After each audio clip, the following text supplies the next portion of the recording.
Bugungi forumda mana har bir ishtirokchi o'zini muammo, yechim va natija shaklidagi takliflari bilan kelgan.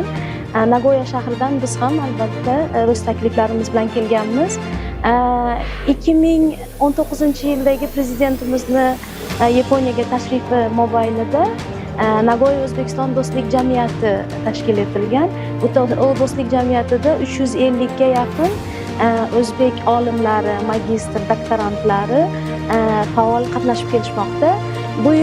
Bu safargi forumga bizning asosiy taklifimiz hamda o'tgan yilgi bu davlat rahbarini Yaponiyaga hamda O'rta Osiyo liderlarini Yaponiyaga bo'lgan tashrifi mobaynida ham muhokama qilingan narsa bu Yaponiyadagi universitetlar hamda O'zbekistondagi universitetlarning orasidagi hamkorliklarni yanada chuqurlashtirish. Yana bir bor barchamizni Mustaqilligimizning 35 yili bilan chin yurakdan tabriklayman.